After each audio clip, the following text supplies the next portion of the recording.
Okay, so good morning, everyone. As Yoav stated, I'm going to briefly explain the coordinated entry homeless prevention process and then turn it over to Daniel Gore to walk you through the HMIS steps.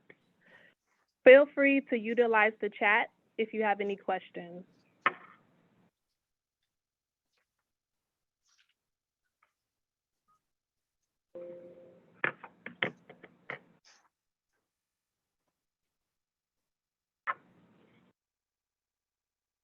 Okay, so households facing impending evictions from their homes or those that are at risk of homelessness can now access coordinated entry through various touch points. Potential customers can be assessed at your agency, Westchester County District offices, or even assessed at various community touch points, for example, libraries, school liaisons, churches, or even at soup kitchens. Tanya, if I could break in. No problem. For that prior slide. So to reiterate, a customer can present first at your agency, and then you'll follow the steps that LaTanya is about to outline to get someone enrolled in coordinated entry and then referred to homelessness prevention, or a client can present at a different touch point, the district offices or the community touch points, and then be enrolled in coordinated entry and be referred to one of the homelessness prevention projects, such as your agency's project. So you can get clients either through advertising your own project, so that clients come to your offices, or get extra clients that are generated by other touch points. Either way, any client that presents first with you, you'll be following this process to get someone enrolled. And then once you get a referral, LaTanya will outline what's supposed to happen. Thank you. Okay.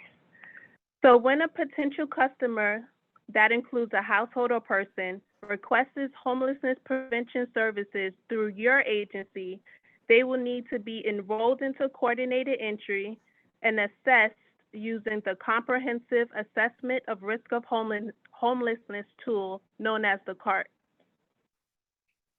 Once the customer is enrolled into coordinated entry and a CART is completed, there are 2 forms that need to be completed and uploaded into HMIS before the customer can be referred by a coordinated entry staff member.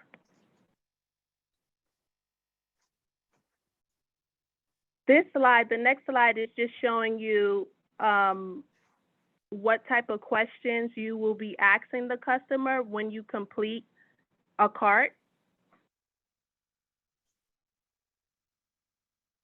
We'll go through those questions in detail in HMIS with Daniel Gore shortly. Yes.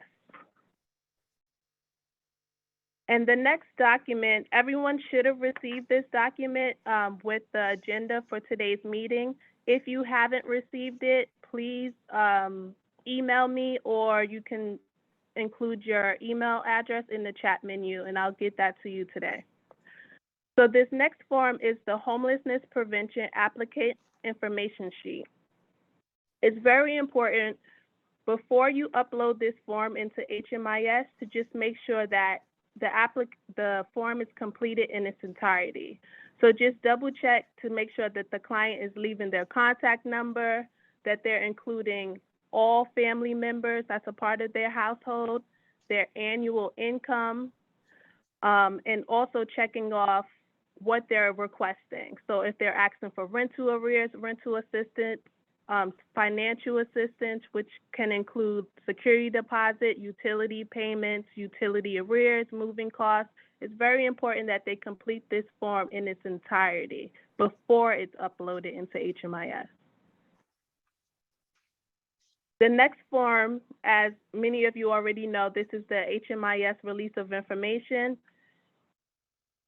In order to enroll a customer into HMIS, this form, into coordinated entry, this form has to be completed. This is just a release of information. So as you know, the partner agency is your agency is listed at the top, and the head of household will be printing and signing their name at the bottom. And on the second page, they would include every member of their household and their initial for that person.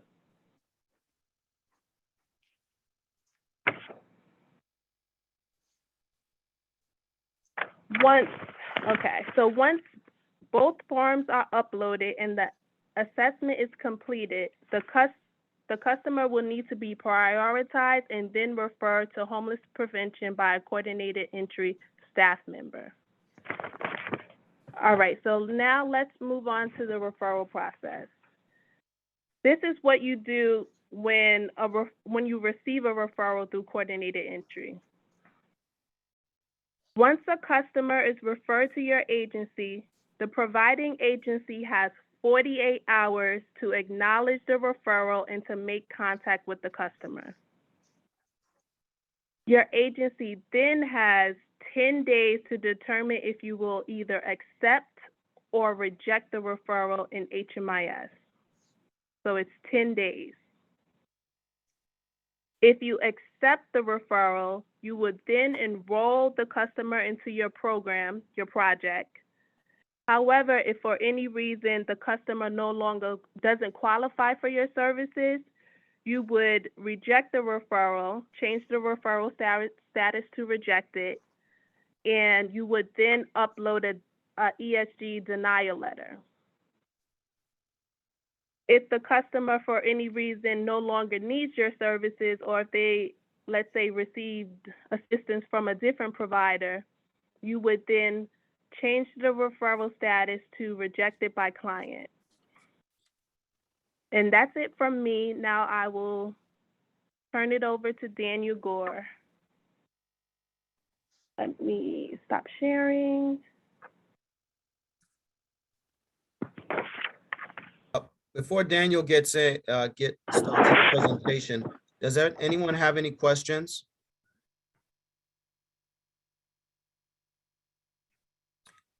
If not, if you think of something after the training, please feel free to reach out to us.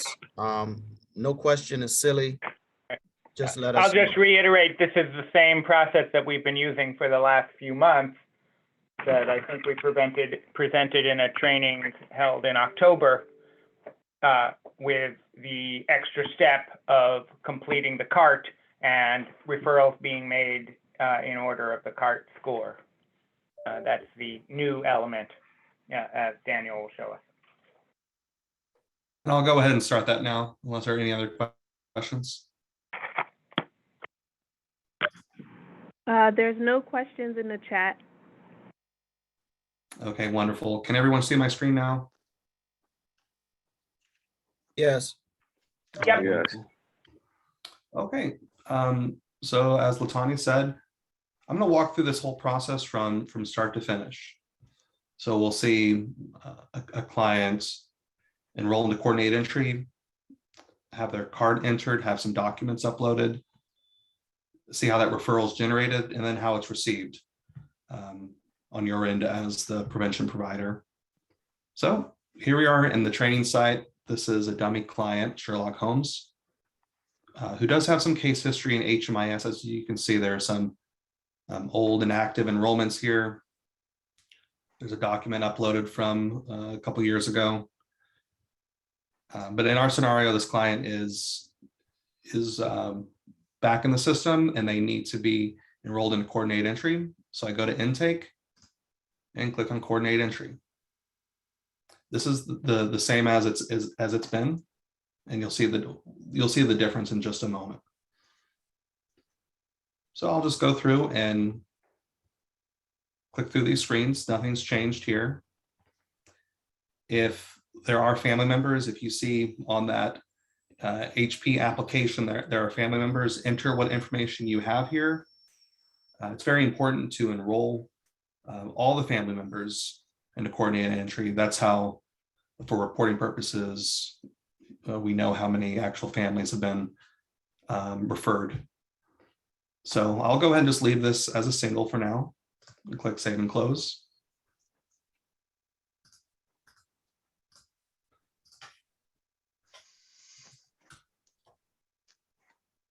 And now I'm going to enroll the client into coordinated entry. Start date as for today. A recent change has been at this point, the ability to review the client's prior homeless episodes, and for navigators to record additional homeless episodes. Not really relevant for CART training, but it does appear on as the next step. So you can see any of that previous homeless history, if any. I'll go ahead and click on Finish. And now we come to the Universal Data Assessment.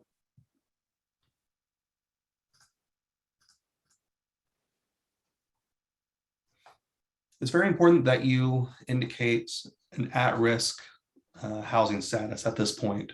That's going to later trigger the CART in the assessment. So I have that selected here, specifically what is the situation. And I'll just go ahead and select that the client is staying with family. They've been there for more than 7 nights.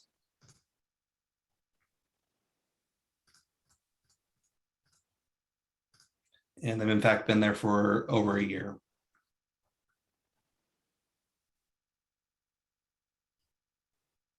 I'll click Save.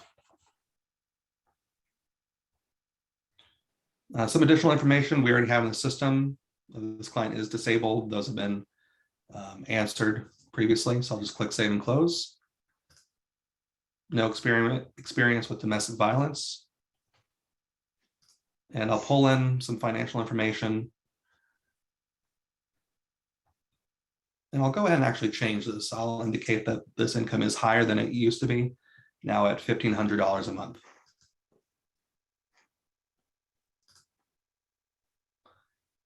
And if you notice over here on the left side where we are in the workflow, we are now at the CART. So everything looks very similar to before, but now it's taking you directly to the CART. You won't see the chat anymore because you've indicated this is an at-risk client. So let's go ahead and look at this. It's going to look very similar to that paper form with some minor differences. Some information is going to pull in automatically. But starting at the top, you want to indicate who the assessor is. It's going to pull your name in as a person entering the assessment, but if that's not the case, you can change this. So I can change this to Craig if he was actually the assessor and that he did this assessment in person. You see there are some options here to select over the phone or virtual, if that happened to be the case. The client doesn't have any prior episodes of homelessness recently. It's looking back over the past year. And now I'm going to answer some of these questions in order to generate a pretty high score. So did you lose employment or employment income in the last 9 months that you didn't get back? I'll say yes. And that happened recently within the last 2 months. That income that we saw pulled in from earlier, and we know this is a household of 1, and our AMI is automatically generated based on that. There is some scoring that's happening behind the scenes here. If this pulls up and that number is incorrect for the household's income, that means you need to go back a step and fix what you entered on the financial assessment. So you can easily just go over here on the menu to the left, click on financial and update that, and that will be reflected here. I'll move on to residential history. Do you currently have a rental subsidy such as Section 8? I'll go ahead and say no. How many times have you moved in the last 12 months? I'll say 1 time. And of those, how many in the last 2 months? I'll just say 1. Has a housing court or your host given you a deadline to leave? I'll say yes. in that the client has just 3 days.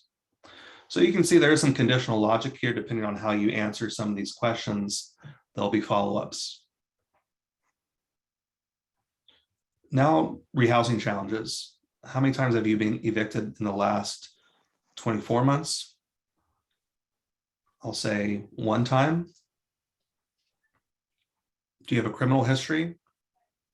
That includes drug offenses, arson, other felonies, or requires you to register as an offender? I'll go ahead and say yes. And then how much do you owe for debt payments every month?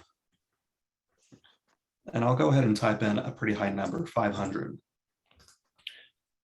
There's some scoring that's happening behind the scenes here as well. It's looking at the income and this debt as a percentage of that income. And then some other factors, other high risk factors. We already indicated some of this from our earlier assessments. So no, this client doesn't have any experience with domestic violence. They do have disabilities. Are you temporarily staying with friends or family or living in overcrowded housing? I'll say yes. And as you probably noticed, just as I changed that answer, I'll do it again, the score did go up. So while not every question has scoring tied to it, quite a few do. And when you get to the bottom, you'll see what the grand total is. So there is a prevention score here of 9. And just as with our other assessments, if you would like to leave some comments, these would be comments that you might want to share with DSS regarding the referral, or maybe something that didn't seem right about the score that you had questions about. You can go ahead and type that in here and that'll be shared. I'll go ahead and click on save. And the next step is to review any documentation that you may need to upload at this time. And I'll go ahead and do that now.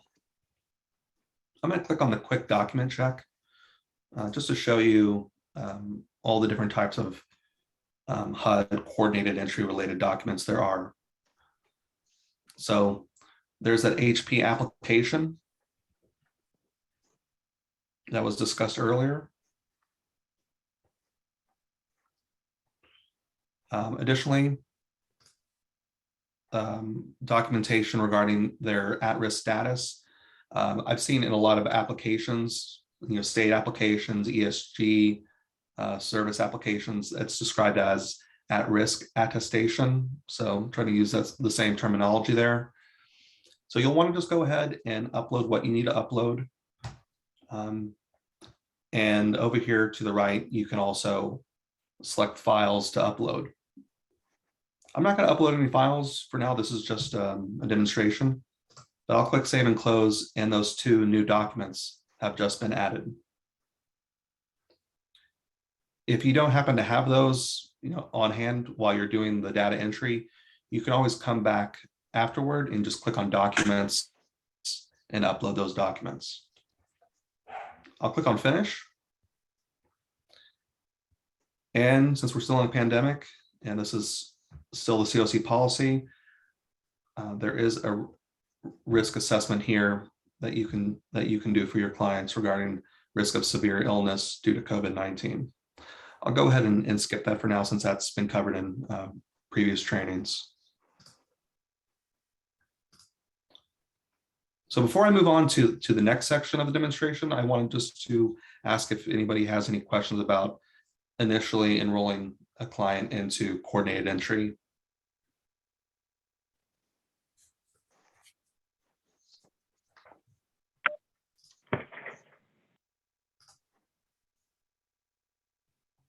And I don't have the chat screen open, so Latanya, if anything's come in your way, please share. So far, there's no questions in the chat. All right, thank you. All right, well, I'm going to move on now to the referral portion. So I'll show you all what that looks like on the DSS side. So on a daily basis, this list is being checked. It's under the home screen, the prioritization list. It's looking system-wide, and we can easily find scores for clients using this tool. So if we go ahead and just look at the clients on this list, I'm going to sort it by who has an HP score. There's Sherlock Holmes with his score of 9. He's the only one on our list right now who has that.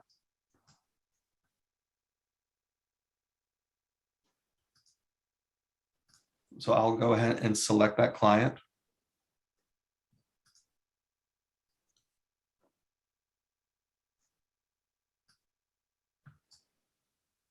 And then I'm going to click on referrals.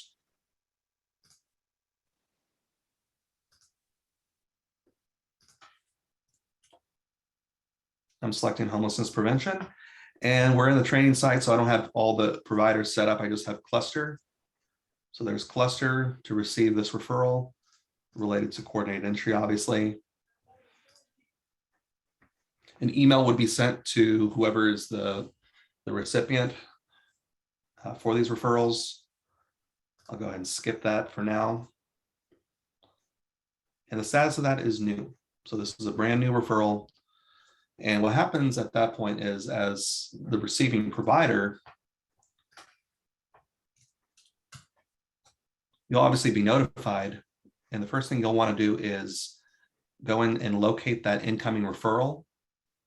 So I'm logged in now as cluster, and I'm clicking on incoming referral, and I see there's that client who I was emailed about, Sherlock Holmes. And just so that you can close the circuit on this, you can click on edit and indicate what's the outcome. So have you been able to accept that referral? Likely you are, but if for any reason you just need to acknowledge it for now, you're not sure if you can accept the referral yet, you can simply acknowledge. If for some reason the client rejects services, or you have to reject the client, those are options here too. But obviously, if a client is rejected, there's a CE denial form to be uploaded, and you can also, and you should include some comments there to share with DSS. In this case, I'm just going to go ahead and accept the referral to keep it simple.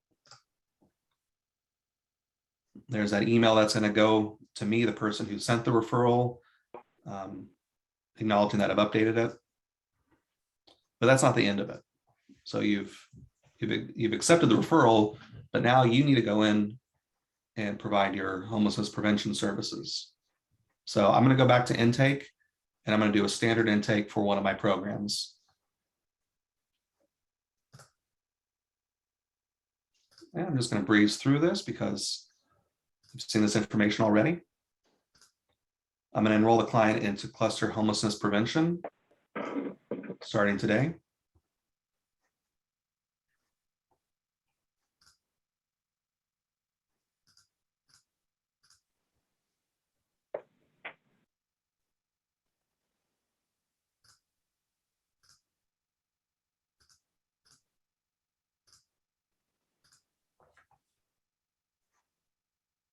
And as you know, assessments do cascade. So as information is entered by your organization or another organization, it can be pulled into the assessment that you're doing, and you just simply need to review, ensure it's accurate, and update it if you need to update it.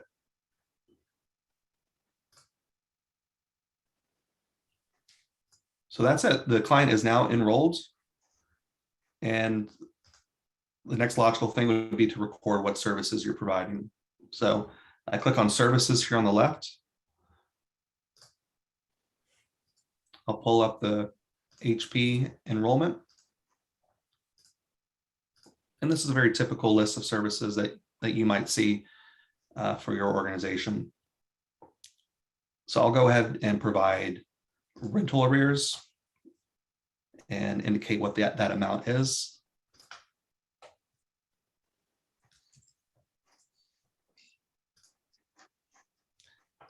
And if there's anything else, you can obviously go back in and record additional services at any time. So I'll go ahead and record just one more service so you can see what that looks like. So there are the two services. At any point, I can go back, record more services. If I miss a piece of documentation that I meant to upload, I can go back here and do that. You can see there are lots of different forms here, and this isn't exactly what's in the live site. So the live site, this list is slightly different and more accurate and up to date.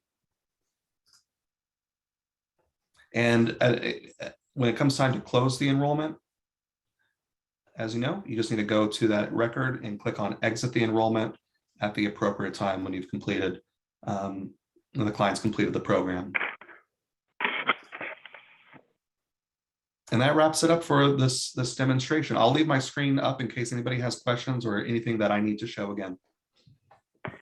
I just want to jump in and point out that the deadlines that LaTanya showed earlier for this those later steps that Daniel just went through are part of the COC policies.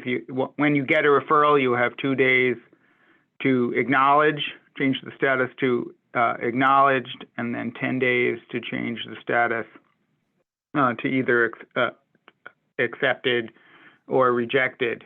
And the time frame to begin, for someone who's accepted, the time frame to begin offering services is within 30 days. And the last step that Daniel showed, exiting clients once you're done providing services, is important so that we have an accurate count of who is receiving services, who is enrolled at any given time. If you're providing one-time arrears, you should exit the clients immediately following that one-time payment. If you're providing them with ongoing rental assistance, obviously they'll be enrolled for the entire duration that they are receiving the subsidy. If they're receiving other services that take longer, you'll keep them enrolled only until those services are over, and then exit them the day they receive their last instance of that service.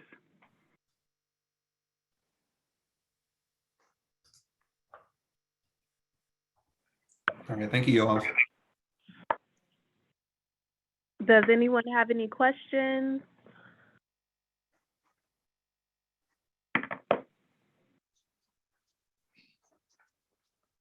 Great. Please send me your name and organization if you have not done that for the attendance, please. You can private chat me or send me an email. Would it be timely to ask a question about what is the deadline from housing court for eviction if renting own unit? On the cart. The example, of course, in the one that Daniel used was a case of somebody who was being given notice to leave the place where they were staying, with somebody else. So they were being given notice perhaps by a principal tenant. But the other case is the case of a person perhaps with a judgment and an eviction warrant from court. And I wanted to see if, there's not necessarily a one size fits all presentation from people that present with eviction threats. And I wanted to make sure that there was an orientation to folks about how they should fill in the information. So John, for ESG eligibility and eviction, either a court eviction or if someone is living doubled up, a request to vacate the premises has to be within 21 days. The cart, you can enter any number, and the scoring will change based on the answer. The sooner the deadline is, the higher the score, so that we prioritize people with more emergent needs. If it's less than 7 days, if it's 1 week and then 2 weeks and then more than 2 weeks, you get more points.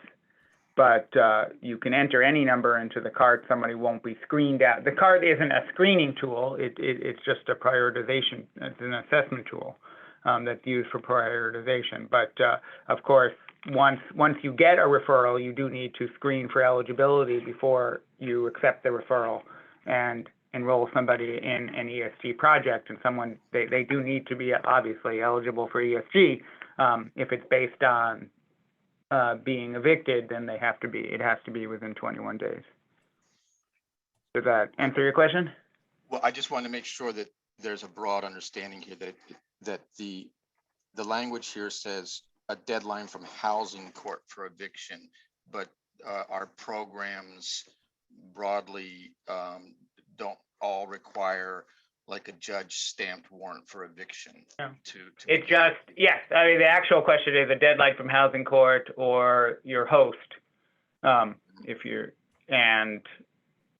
Exactly, it's just, if there's a court date, even if it's not an actual notice to quit, that'll do. Very good. Or a landlord 21-day demand. Mm-hmm.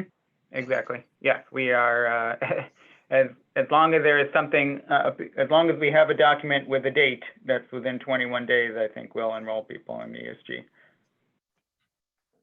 Exactly. Thank you. Or if it's somebody's sister saying, I need you out by a week from Thursday, that'll do. Can I also attempt to see if I'm understanding correctly that it was noted here that this is for there's also the homelessness prevention tool. Can we make sure that we understand who are the agencies and what are the funding, what are the further funding sources that we envision people would be tapping to assist in these cases?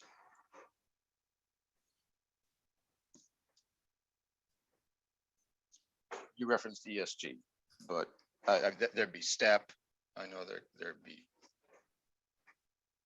Right. Well, STEP is ESG, is state ESG. Yeah.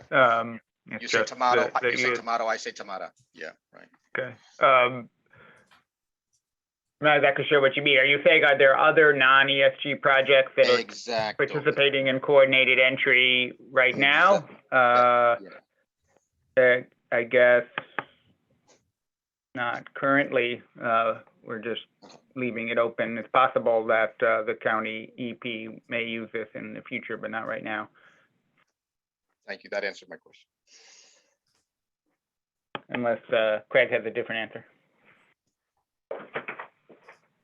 No.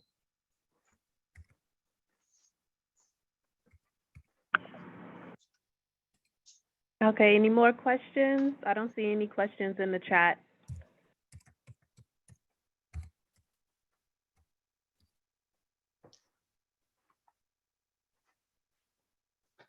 Okay, so if that's it, if you have any questions, you can always feel free to email us. Again, if you haven't, you can always email Craig your name and agency, but I believe we have everyone down for attendance. And thank you, everyone, for attending, and enjoy the rest of your day. Thank you. All right. Hey, thanks, Daniel. Thank you, everyone. Bye. Thank Thanks, you. Latanya. Thank you. Thanks, Craig. Thank you. Thank you.